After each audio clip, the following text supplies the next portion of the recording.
Since the creation and development of data storage, there are 7 main problems seizing and obstructing the speed and efficiency of how fast data is stored. Number 1 is infrastructure design. It refers to the faults in the architecture of design that makes storage and transfer of data slower. The problem could be in how the central processing unit sends instructions to the whole system, or how the random access memory interacts with both the central processing unit and the secondary storage. The second is cost.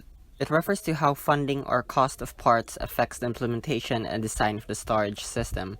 An example of this is if the material used for faster storage is too expensive for practical use, resulting in the use of less expensive materials, resulting in slower storage. The third one is security. It refers to the design of how data is safely inputted and outputted. Some security designs may result in slower storage, more so than others. Third would be corruption. It refers to the corruption of data through which may affect storage speeds in some ways. Stray particles may interfere with most forms of data storage, and anything relying on magnetic strips or electric storage can be corrupted by electromagnetic interference. Even if there isn't an outside source directly interfering with it, data can naturally degrade over time, and this may cause slower read and write speeds. This is mildly connected to security. The fourth one would be scale. It refers to the size of data being stored. Greater size of data results in slower storage since more data are processed. And the last one would be compatibility. It refers to how each part of the computer interacts with one another and how their compatibility may affect on slower storage speeds.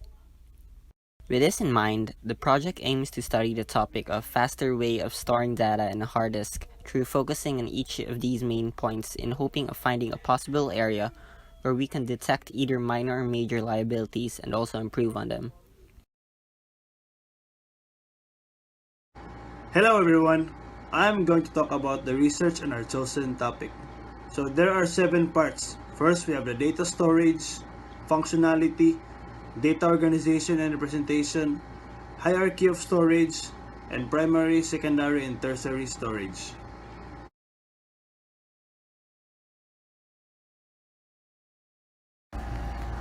What is a data storage? A computer data storage, or often called storage, is a system that includes device components and storage devices used to preserve digital records. It's a central feature and fundamental part of computers. A computer's central processing unit, or CPU, is what manipulates data when performing computations. In fact, almost all machines use a hierarchy for data, which places fast but costly and limited storage options next to the CPU and slower but larger and cheaper options farther down.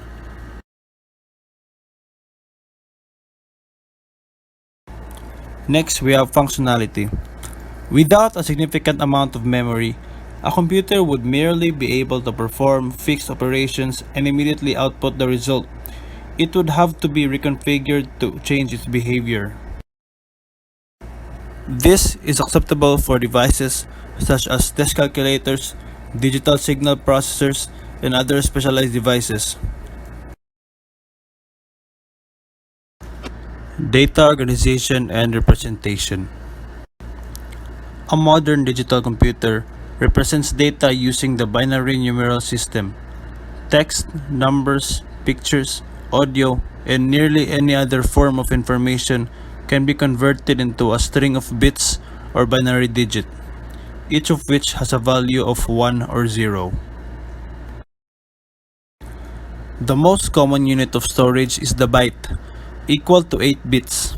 A piece of information can be handled by any computer or device whose storage space is large enough to accommodate the binary representation of the piece of information, or simply data. Next, we have the hierarchy of storage. Generally, the lower a storage is in the hierarchy, the lesser its bandwidth and the greater its access latency is from the CPU. This traditional division of storage through primary, secondary, tertiary, and offline storage is also guided by cost per bit. Primary storage. Primary storage, often referred to simply as memory, is the only one directly accessible to the CPU. The CPU continuously reads instructions stored there and executes them as required. Any data actively operated on is also stored there in uniform manner. Secondary storage. A secondary storage differs from primary storage in that it is not directly accessible by the CPU. The computer usually uses as input and output channels to access secondary storage and transfer the desired data through primary storage. Secondary storage is non-volatile, and it is a modern computer systems typically have two orders of magnitude more secondary storage than primary storage because secondary storage is less expensive. Lastly, we have the tertiary storage. Tertiary storage is a level below secondary storage. Typically, it involves a robot mechanism which will mount and dismount removable mass storage media into a storage device according to the system's demands.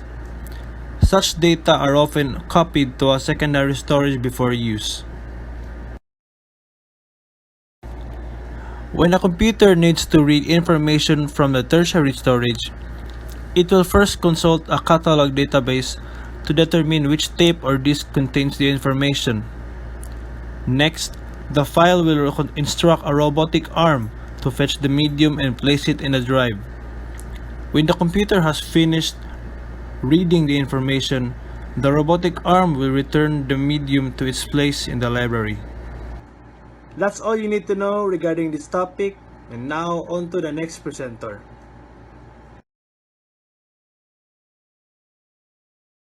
Okay, I will discuss about the diagrams on data storage. So first I will discuss the primary storage, which is also called the main memory. So the main memory is directly or indirectly connected to the CPU by a memory bus. So one example of the memory bus is the address bus. So the computer first sends a number through a address bus through the address bus. So this number is called the memory address, and this indicates the location of the data. So after sending the number to the address bus, it will read or write the data in the memory cells using data bus. Then the secondary storage is is also called external memory or auxiliary storage. Since secondary storage is not directly accessible by the CPU, the computer uses input or output channels to access the secondary storage to transfer the desired data to the main memory. So after the secondary storage, there is a tertiary storage or a robotic mechanism which will mount or dismount the removable device storage. So in this phase, the data often copied the secondary storage before it will be used. So when a computer needs to read information from the tertiary storage, it will first consult to the catalog database to determine which type of disk contains the information. Then after that, then the computer will instruct the robotic arm to fetch the medium and place it in a in a drive. So when the computer finished reading the information, the robotic arm will return to the medium to its place in the library. So next to the tertiary storage is the offline storage. Offline storage is used to transfer informations since uh, since offline storage is a detached medium that can be physically transported. This cannot be accessed without human interaction. So one type one example of this offline storage is the CD tape.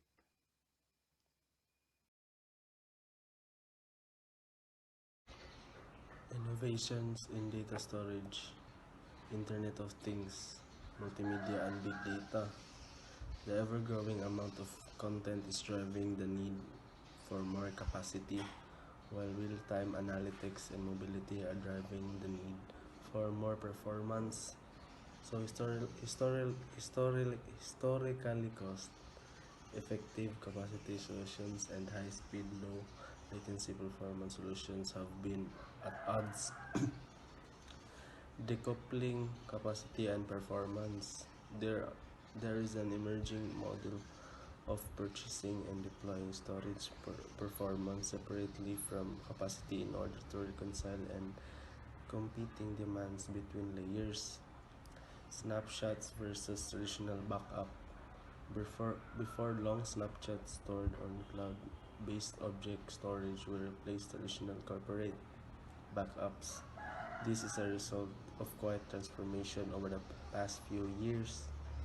The benefits behind this transition include operation cheaper backups, what have smaller downtime windows while enabling faster, easier recovery when needed.